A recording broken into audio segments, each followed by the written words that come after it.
Continuando con el desarrollo de la actividad, como se había anunciado, el panel número 3 corresponde a las sentencias de unificación sobre reconocimiento de la pensión de gracia, incidencia de la intervención de la FER en los actos de nombramiento y del origen de los recursos del situado fiscal. Como moderador tenemos al doctor Fernando Francisco Suárez Vargas, magistrado de la sesión segunda del Consejo de Estado. Intervienen el doctor Andrés Salgado Arano, abogado litigante, Iván Libreros, docente de la Universidad de Santiago de Cali, el doctor Salvador Ramírez López, el doctor Edinson Tovar y la doctora Beatriz Isabel Melo Delgado Pavón, magistrado del Tribunal Administrativo de Nariño.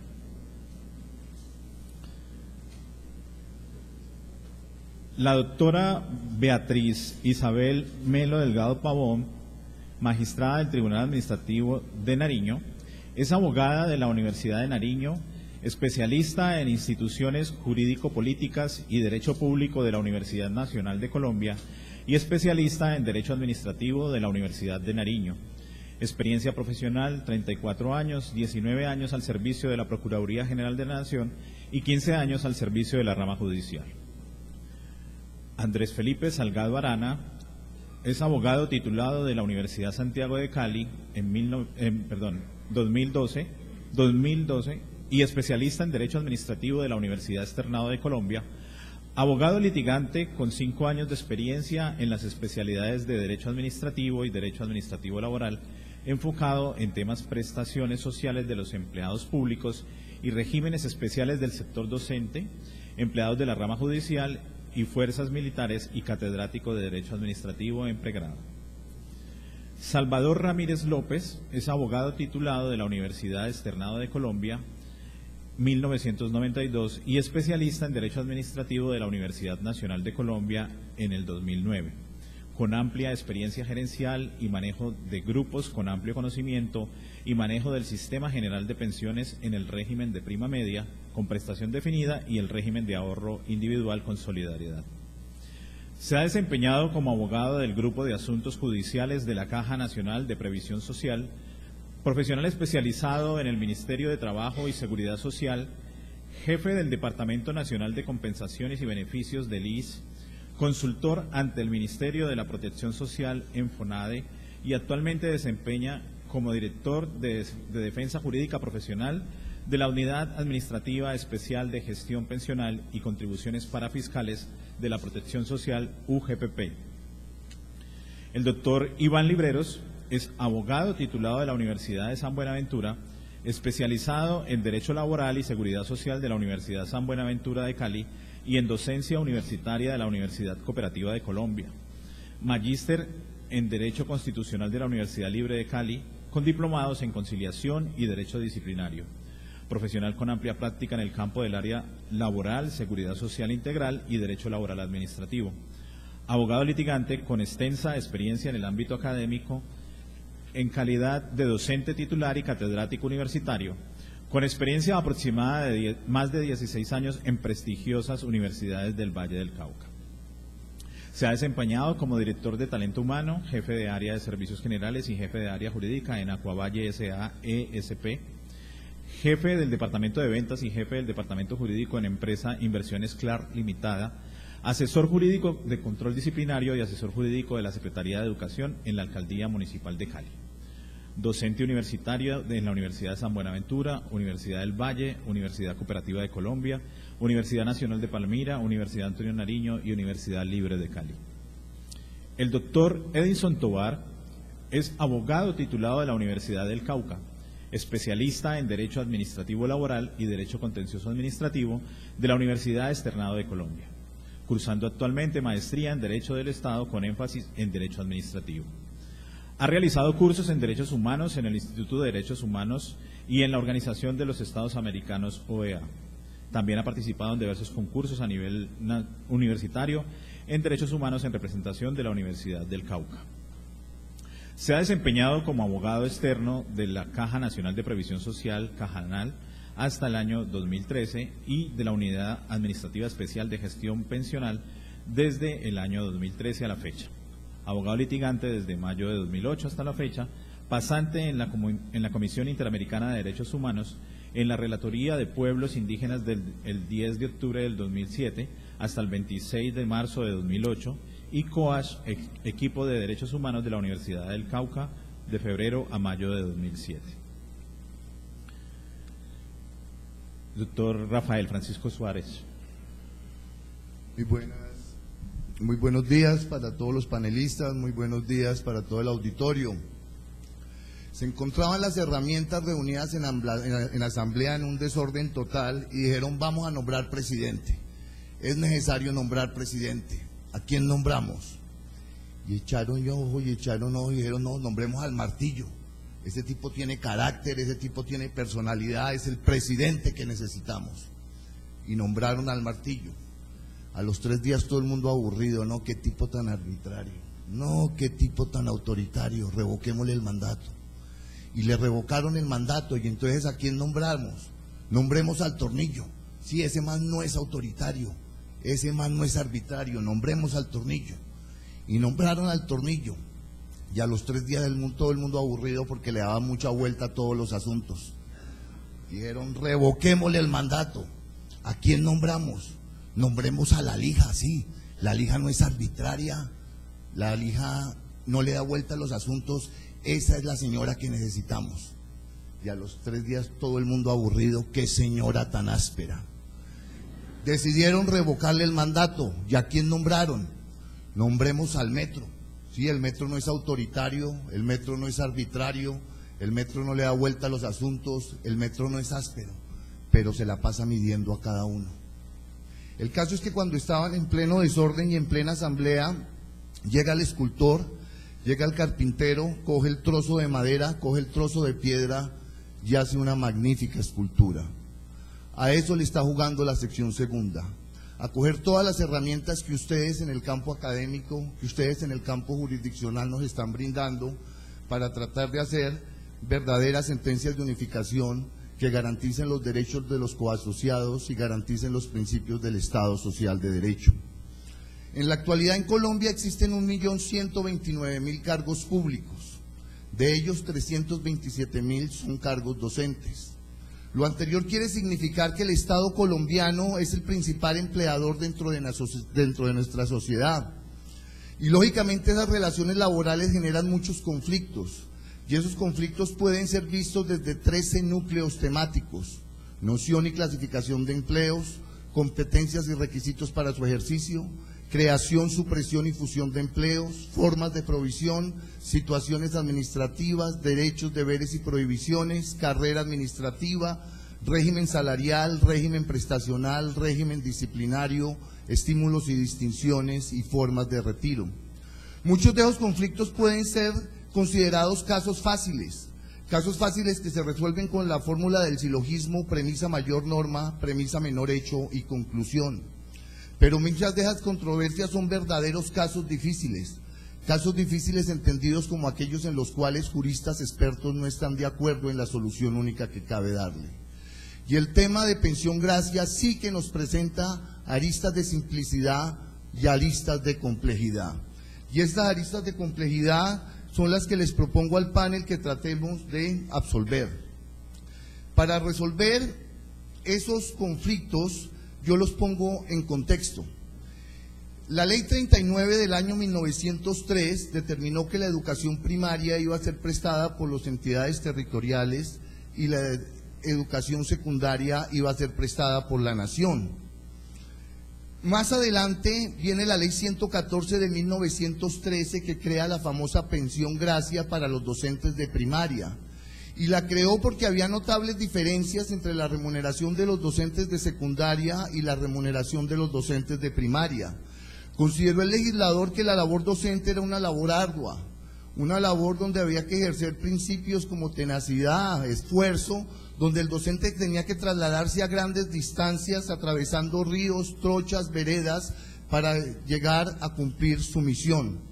Fue así que contempló la famosa pensión gracia para las personas que acreditaran 20 años de servicio en el sector primaria, 50 años de edad, buena conducta y además de que no devengaran una asignación del Tesoro Público.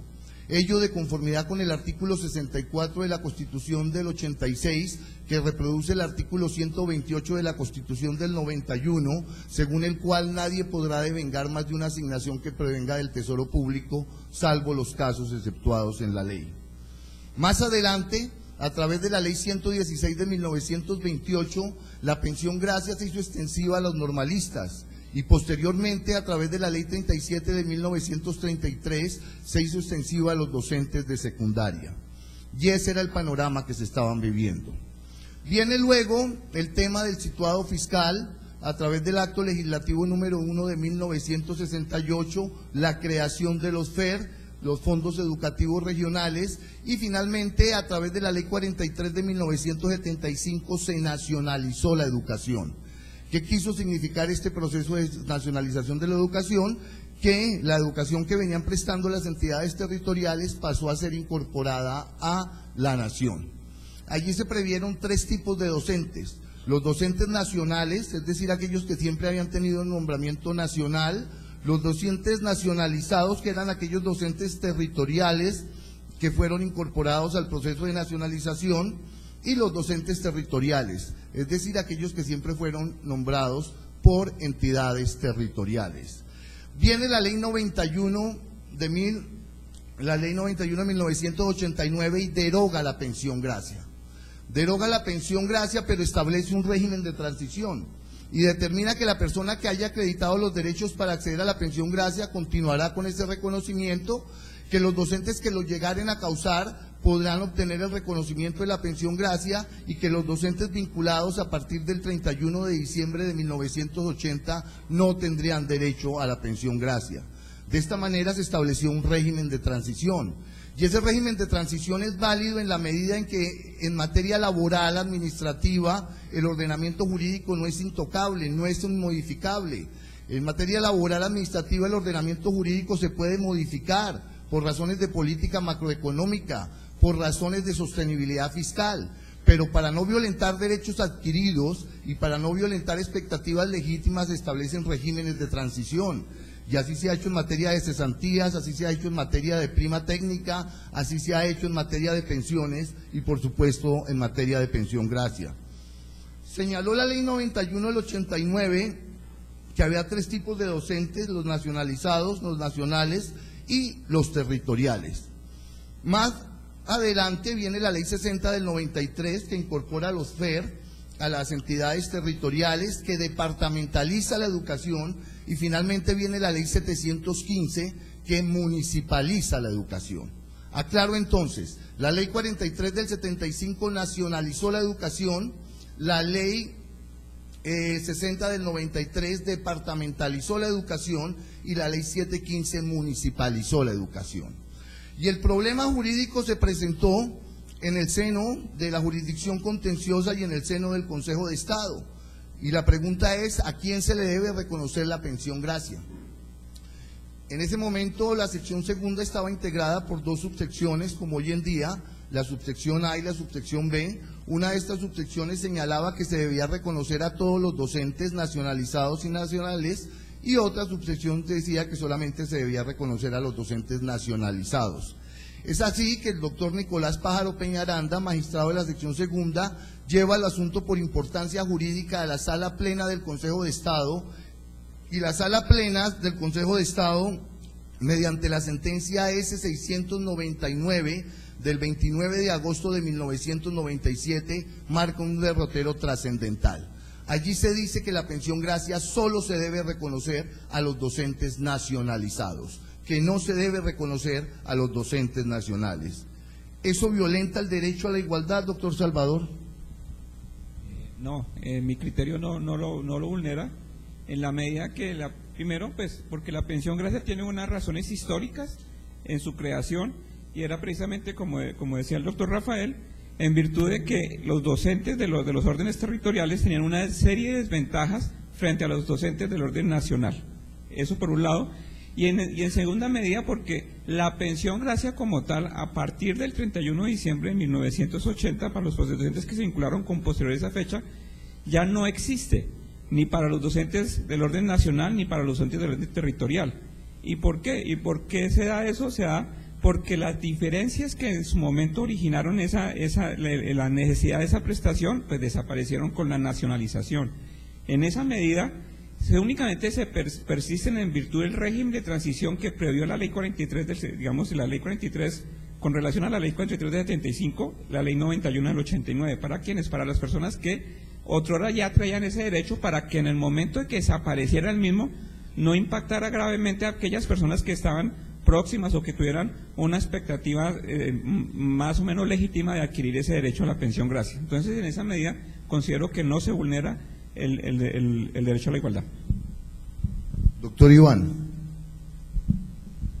A ver, como para mí, buenos días, como para mí el derecho de posturas, igualmente de interpretar y de ser inquieto en las normas, como le digo yo a la parte académica y a mis estudiantes, para mí hay que mirar el principio normativo de la igualdad, que tiene dos aspectos, el formal o igualdad ante la ley y un principio material o real. Ese primer principio formal es el postulado del Estado liberal de derecho, y ese principio material o real es la reinterpretación de la igualdad formal del Estado social de derecho. Con esos dos criterios, yo dejo inquietudes a mis muchachos, inquietudes a la parte académica, porque pienso que siempre he sostenido que el abogado en su formación debe ser analítico y crítico, debe ser inquieto, pensante. Por lo tanto, para mí, en mi criterio, sí estaría impregnado de una violación del principio de igualdad. Bueno, para mí, en calidad de abogado litigante y asesor externo de la entidad, considero que no se vulnera el principio de igualdad.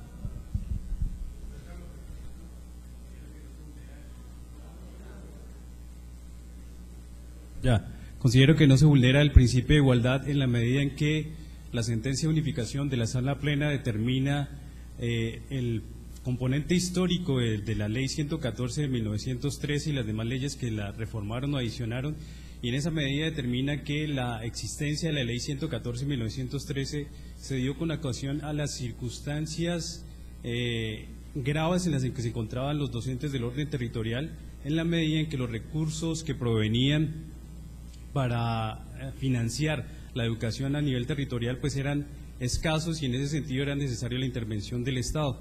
Y esto tiene relación o correlación con el principio de progresividad si lo analizamos desde el ámbito convencional, el cual establece que los derechos se irán reconociendo, se irán mejorando en la medida en que las circunstancias de los países vayan mejorando en la medida del tiempo.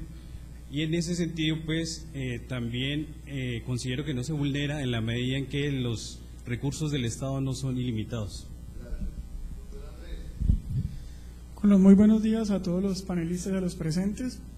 Hay que hacer un análisis un poco más profundo si se vulnera o no el derecho a la pensión gracia en igualdad en todos los docentes, y para ello hay que entrar a determinar un poco el concepto histórico, como el honorable consejero lo determinó. Y para ello es muy necesario identificar que las condiciones tanto de los docentes de primaria nacionalizados hoy y los nacionales de secundaria, como lo determinaba la ley en su primera medida, no eran iguales. Entonces, dicha condición de desfavorabilidad obligó de manera apresurada al legislador a nivelar esas cargas, y al hacer esa nivelación de cargas le otorgó este reconocimiento de la pensión gracia para favorecer dichas condiciones y tratar de equiparar y nivelar las condiciones laborales docentes.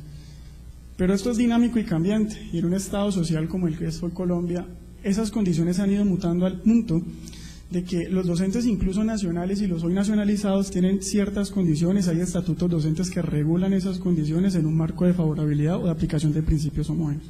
¿Qué sucede?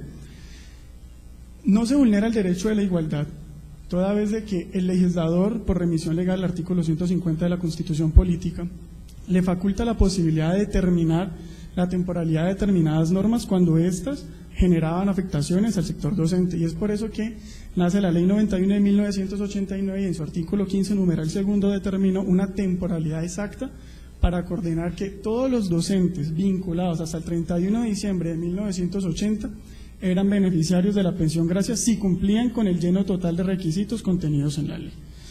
Entonces, de ahí pasa algo muy importante, y es la sentencia C480 de 2000 por parte de la Corte Constitucional, que estudió la constitucionalidad del artículo 15 y determinó que no se vulneraba el derecho de la igualdad, en sentido de que el mismo legislador determinó una fecha temporal y estableció unos requisitos para el cumplimiento de esta pensión.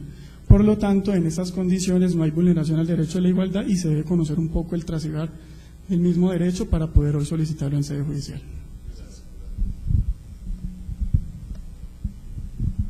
Doctora Beatriz. Muchas gracias, doctor. Buenos días.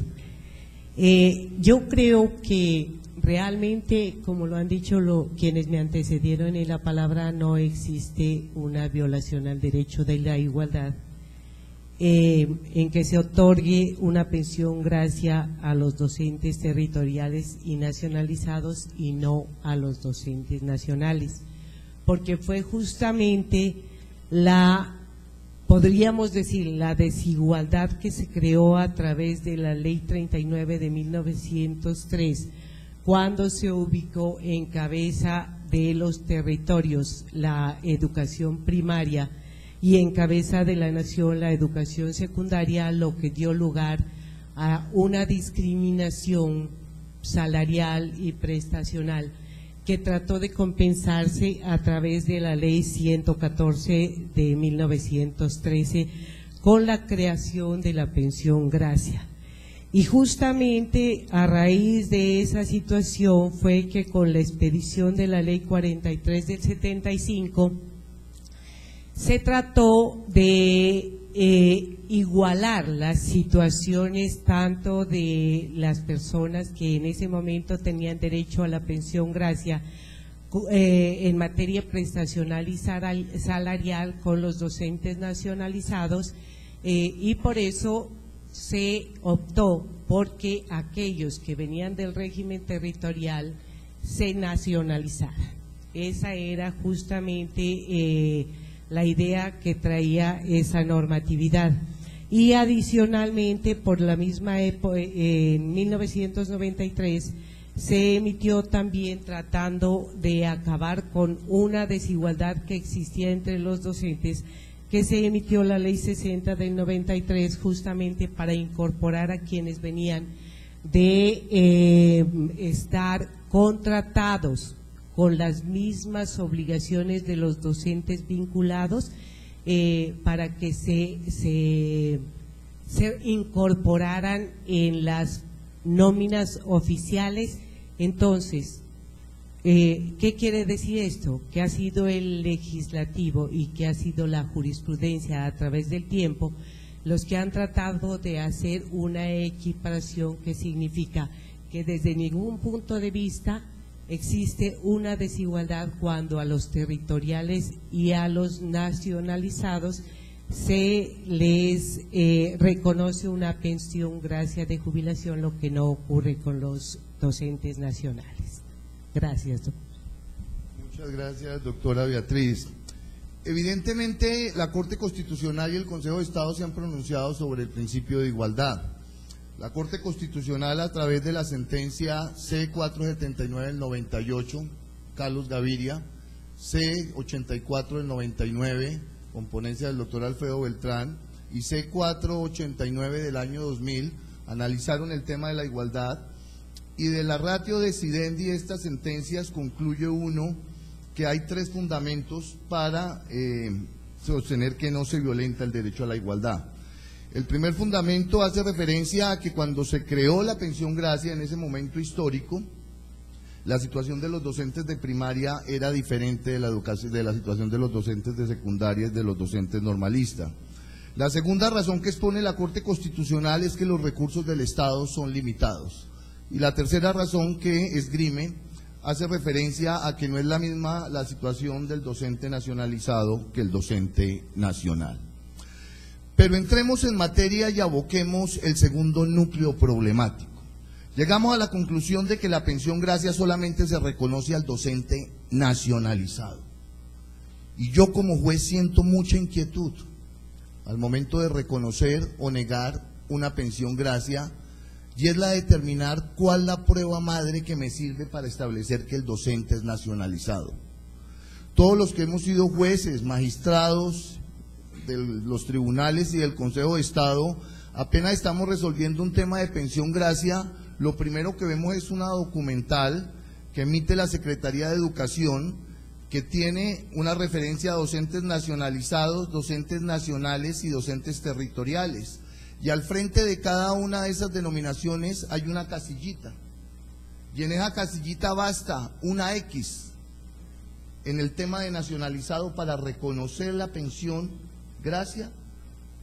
¿Es suficiente una X en esa documental para acceder al reconocimiento de una pensión gracia? Ese tema se aborda en relación con los FER y en relación con los recursos del situado fiscal y del Sistema General de Participaciones en la sentencia SJSU 11 de este año, con ponencia del doctor Carmelo Perdomo Cuéter. Pero desde esa perspectiva, doctor Salvador, ¿cuál es la prueba madre para acreditar que estamos frente a un docente nacionalizado? Bueno, no, yo diría que no existe una prueba madre como tal, una única prueba. Lo que se debe mirar es el conjunto del material probatorio que se le presenta por parte del docente, bien a la administración en una primera medida, en una primera instancia, o ya ante la jurisdicción cuando se hace el control de la legalidad de los actos administrativos expedidos por la UGPP, básicamente en pensión gracia. ¿Por qué? Porque es que la complejidad del nombramiento es alta, porque uno, la certificación en la que nos dice si es docente nacional, territorial o nacionalizado, en esa misma certificación también viene una discriminación si los recursos con los cuales se pagó esa plaza eran del orden nacional, eran recursos propios o recursos del situado fiscal.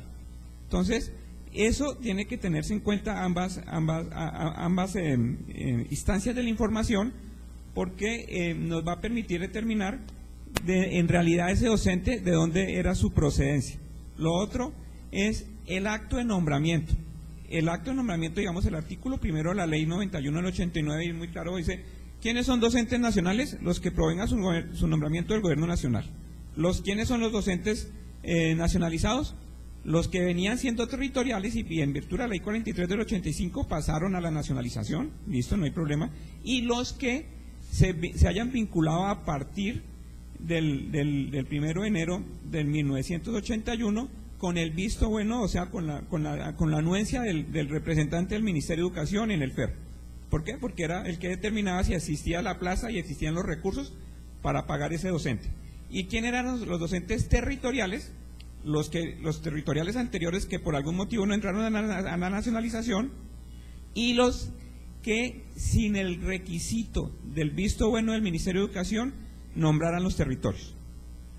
En esa medida sería muy claro decir de dónde viene eso. Pero entonces el gobernador a su vez era representante, era la cabeza era representante del FER, o sea que él podía hacer nombramientos, modificaciones, cambios de las diferentes plazas, lo que sea, respecto de docentes nacionales. Entonces, en la sentencia se indica que es muy importante determinar la plaza, no solamente el acto como tal del nombramiento, sino de esa plaza, qué características tenía, si era una plaza del orden territorial o era una plaza del orden nacional. Entonces, ¿cómo yo sé eso? Sé con la certificación del origen de los recursos con los que estoy cancelando y la naturaleza del establecimiento donde la persona prestaba sus servicios. ¿Sí? En un ejemplo muy claro, por ejemplo, pero hay unos que se vuelven mucho más complejos, cuando la persona trabajaba en un INEN y en virtud de la facultad que tenía el FER y el gobernador como cabeza del FER de hacer traslados y esto, modificaba eso o hacía nombramientos para esas plazas con la autorización del ministerio. Entonces eran verdaderos docentes nacionales, ¿sí? A pesar de que el nombramiento formalmente lo haya hecho el gobernador. Entonces, no es un único documento lo que yo tengo que mirar, sino el conjunto del material probatorio que se me presenta para efectos de determinar la naturaleza del cargo. Gracias, doctor Salvador. Doctor Edison, doctora Beatriz, doctor Iván y doctor Andrés. Doctor Edis. Bueno, inicialmente tanto el legislador como la jurisprudencia del Consejo de Estado han dado como unas pautas o unos criterios para efectos de determinar la calidad del docente y el carácter del mismo. En primera instancia está la Ley 43 de 1975, que establece la diferenciación entre los tres tipos de vinculación: el del orden nacional, el del orden territorial y el docente nacionalizado. Los del orden nacional, pues como su nombre lo indica, son aquellos que han sido nombrados por el Ministerio de Educación Nacional y hacen parte pues de los docentes del ámbito nacional. Los docentes del orden territorial fueron aquellos que fueron nombrados por los distritos, los municipios y los departamentos, y los nacionalizados, como les explicó el doctor Salvador, fueron aquellos que en vigencia de la ley 76, de la ley 43 de 1975, entraron en el proceso de nacionalización. Y en ese sentido el Consejo de Estado también ha determinado, en sentencia del 28 de enero del 2010, con ponencia del doctor Gustavo Gómez Aranguren, que la ubicación del establecimiento educativo no determina la calidad del docente, sino que es necesario analizar el ente que intervino en dicho acto de nombramiento, por cuanto en el acto administrativo determina tanto la calidad del docente como determina de dónde previene los recursos para financiar esa planta dentro del establecimiento educativo. Doctora Beatriz. Gracias, doctor. En Colombia hay libertad en materia probatoria. Yo entiendo, obviamente, que la unidad de gestión pensional requiera y exija que la prueba que se debe entregar es la que en un momento determinado diga: el alcalde municipal del Charco, Nariño, nombra a fulanito como docente en la escuela tal. Sí, que eso sería pues algo que acabaría seguramente con todo ese tipo de discusiones. Sin embargo, hay que tener en cuenta, y lo digo yo, por el trabajo que he realizado, 34 años al servicio del Estado, 15 de ellos en la magistratura, en el Tribunal Administrativo de Nariño, que así como puede haber municipios muy organizados, hay unos municipios que son muy desorganizados en su archivo. Pero no solo eso, Colombia ha sido de tiempo atrás un país de mucha violencia. ¿Y esto qué ha conllevado? Ha conllevado a que en muchos de nuestros municipios no existan esos archivos. ¿Sí? Entonces, ¿a qué se debe acudir? Se debe acudir a las pruebas que nos permitan determinar qué fue lo que pasó antes para establecer si una persona tiene o no derecho a disfrutar de una pensión gracia. Yo no soy abogado litigante, nunca lo he sido, pero pienso que si nos remitimos a la realidad de nuestro país, nos debemos remitir a lo que hay alrededor de la persona que está reclamando la pensión.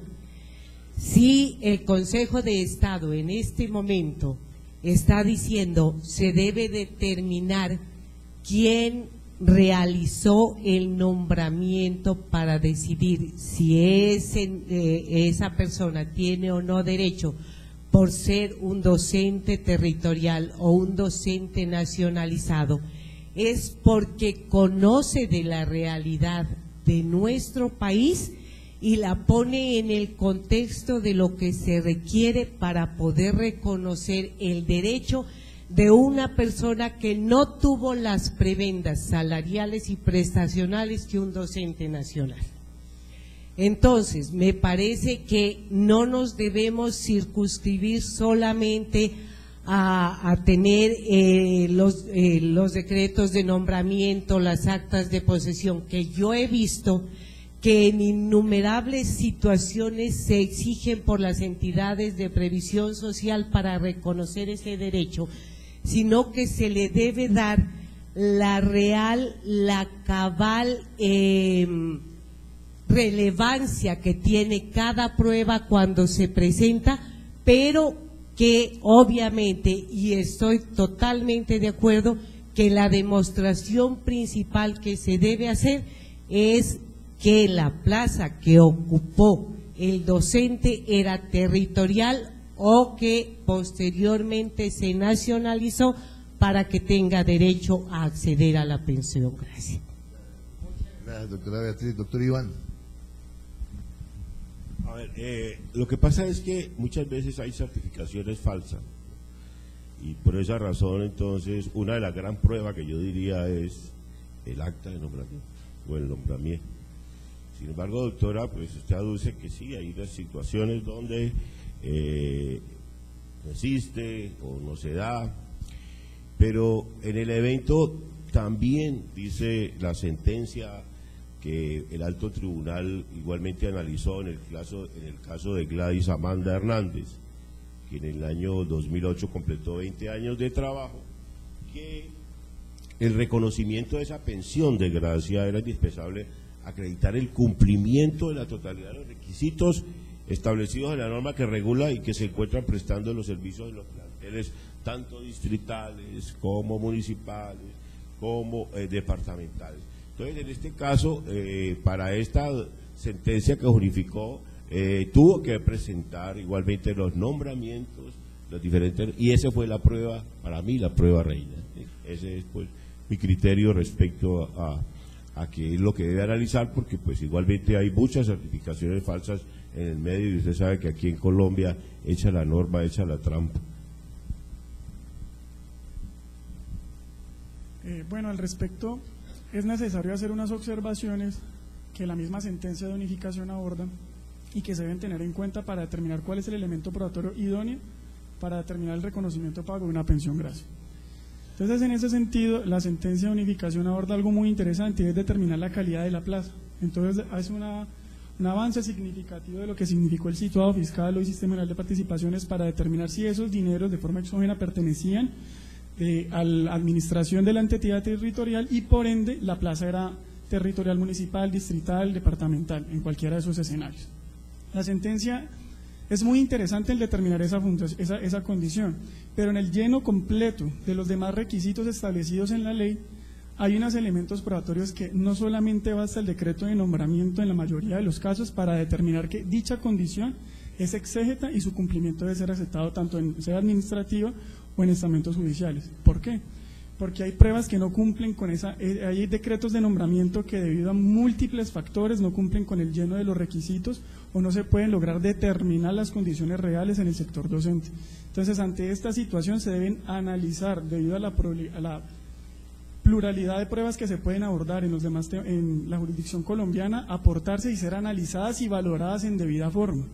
Porque en muchos casos las entidades territoriales independientes, y primero fueron la nacionalización, luego la departamentalización y luego la municipalización, donde encontramos docentes que han hecho todo el tránsito y hoy son municipales, entonces la entidad territorial es la encargada de conformidad con la ley 812 de responder y salvaguardar la totalidad del archivo. En la práctica no se encuentran esos elementos probatorios y muchos de esos docentes están en un limbo jurídico porque su condición no va a poder ser resuelta en debida forma. Entonces, en esos escenarios hay que analizarlo de forma más específica porque no bastaría únicamente con determinar el decreto de nombramiento como eje central para la determinación del derecho. No obstante, es el documento idóneo que nos permite determinar una condición real y también su valor es innegable en todo este tipo de procesos, pero también se tienen que analizar las otras pruebas que nos permitan también coincidir que los requisitos que el docente pretende sean aceptados se cumplen a cabalidad. Gracias.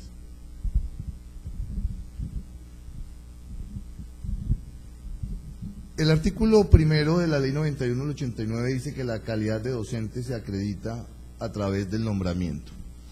Sin embargo, analizando esta norma con la sentencia de unificación, con la sentencia SU11 de este año, uno evidencia que el juez contencioso tiene que valerse de varias pruebas: la naturaleza del nombramiento, la naturaleza del plantel, la naturaleza de la plaza, sin perjuicio de señalar, como se dice en la sentencia, que el hecho de que haya una certificación del Fondo Educativo Regional o el hecho de acreditar que el docente se pagó con recursos exógenos que pasaron a ser integrados al presupuesto del municipio, como los recursos del situado fiscal y del Sistema General de Participaciones, que el hecho de la certificación del FER o del nombramiento del FER y de los recursos no enerva el reconocimiento de la prestación a la cual estamos haciendo referencia. Hay 3 preguntitas más, sigamos avanzando a ver hasta dónde llegamos. El tercer interrogante que se suscita es: ¿cuánto tiempo tengo yo que acreditar como docente nacionalizado para que me reconozcan la pensión gracia? ¿Cuánto tiempo de vinculación con anterioridad al 31 de diciembre de 1980 tengo que acreditar? ¿1 año? 5 años, 1 mes, 1 día. Doctora Beatriz. Gracias, doctor. Realmente la norma no lo establece. La decisión del legislador fue que se debía acreditar era que la vinculación se hubiese hecho antes del 31 de diciembre de 1980.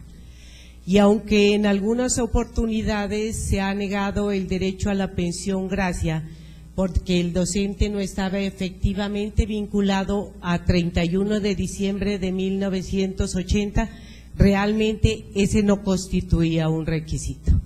El único requisito que establece la norma es que el docente debió estar vinculado antes del 31 de diciembre de 1980 y como ha dicho antes el doctor Suárez, el legislador en un momento determinado y sin vulnerar derechos adquiridos puede emitir normas para variar la situación de quienes a futuro podrían haber adquirido un derecho.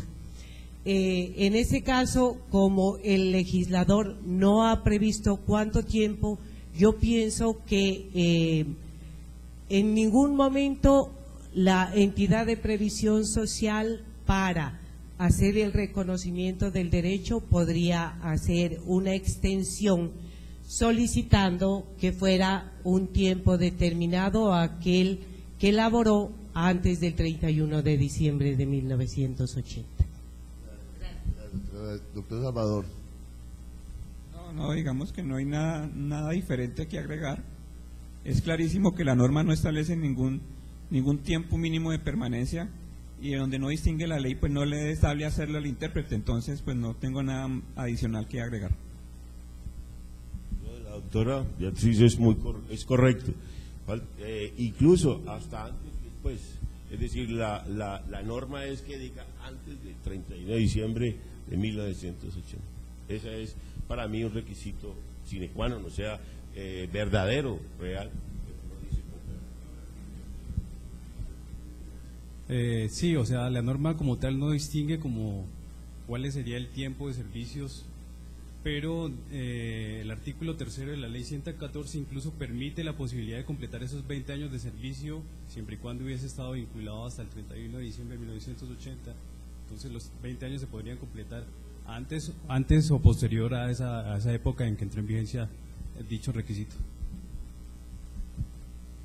No me adhiero a los comentarios de los panelistas, simplemente afirmar que pues el artículo 15 de la ley 91 del 89 al determinar de la temporalidad de la vinculación al 31 de diciembre de 1980 nos dejó esa fecha como determinante para poder lograr y causar la pensión gracia. En ese orden de ideas, así sea un solo día vinculado antes de dicha fecha, es suficiente para que en sede judicial o administrativa se pueda conceder el derecho. Eso sí, y a cabalidad de la totalidad de los demás requisitos contenidos en la ley. No es simplemente un libre arbitrio que deba ser obviado en la parte judicial. Nos dicen que nos quedan 5 minutos, yo creo que tratamos de absolver los últimos interrogantes. Este tema de pensión gracia ha dado lugar al cartel de las pensiones gracia. Muchos docentes nacionales de Nariño, de Caquetá, de Putumayo, han presentado demandas de tutela, acciones de tutela en departamentos totalmente alejados, en Magdalena, en Bolívar, y los jueces ordinarios de Magangué, de Ciénaga, han reconocido cantidades de pensiones gracia por vía de tutela a docentes nacionales, es decir, a docentes que no tienen derecho a ello.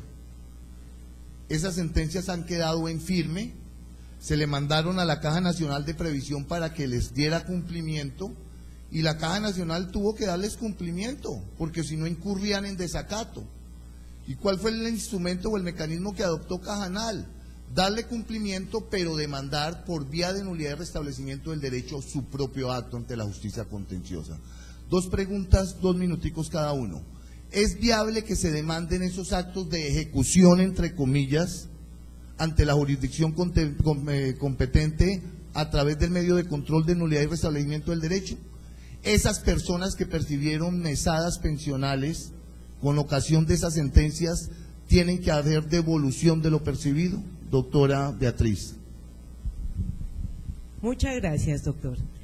En ese orden de ideas, yo considero que, primero, no, pues digamos, no son actos de ejecución legal, sino que son actos de ejecución de decisiones constitucionales. La acción de tutela es una acción constitucional para establecer si se vulneraron derechos fundamentales. La acción de lo contencioso administrativo es una acción que determinará si legalmente se reconoció un derecho. Entonces pienso que sí es posible demandar por la vía de la nulidad y restablecimiento del derecho. Y en segundo término, yo considero que de todas maneras en ningún caso se puede privilegiar la mala fe, porque el principio constitucional es de la buena fe.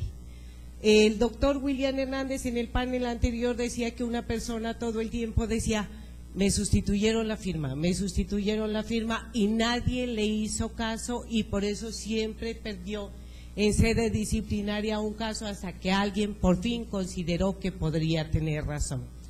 Entonces yo pienso que aunque sea en un mínimo, quien demanda su propio acto, que en ese caso sería la entidad de previsión social, tendría que demostrar que efectivamente quien presentó la tutela, así hubiera sido en cualquier parte del país, actuó con mala fe. Me parece que no se puede privilegiar en ningún caso la mala fe. Muchas gracias. Doctor Salvador. Sí, digamos, sí es posible demandar en acción de nulidad y restablecimiento, la llamada acción de lesividad, los actos administrativos que se profieren en cumplimiento en acciones de tutela.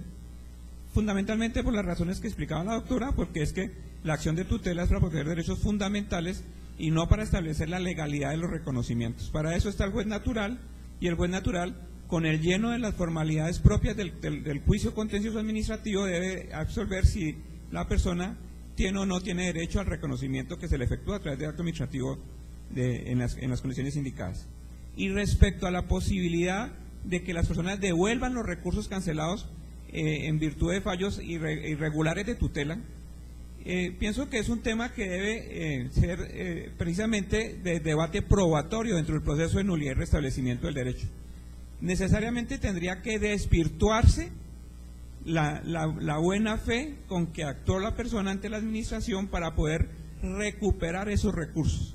Ya hay antecedentes de sentencias del Consejo de Estado en casos particulares de una tutela de Ciénaga, donde el Consejo de Estado sí le está ordenando devolver a las personas esos recursos porque se dan o encontró que se cumplían los requisitos establecidos en la sentencia T218 de la Corte Constitucional del año 2012, en donde estableció una serie de criterios que podrían estar a analizarse para desvirtuar la buena fe con que actuó la persona. Entonces, digamos, que la persona esté demandando un territorio muy alejado, que se trate de tutelas múltiples, que esa persona ya haya tenido con anterioridad decisiones tanto de vía administrativa como contencioso administrativa, o sea, con sentencias judiciales desfavorables frente a la pretensión de que el reconocimiento de la pensión gracia y la logre en una acción de tutela.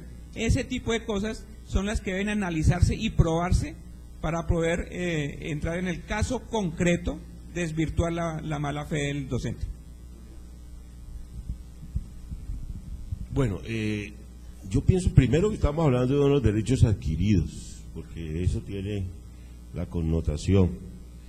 Por lo tanto, pues en ese extenso debate probatorio que tendrá que darse para probar la mala fe, es cuando podrá lograrse pues esa nulidad de restablecimiento del derecho.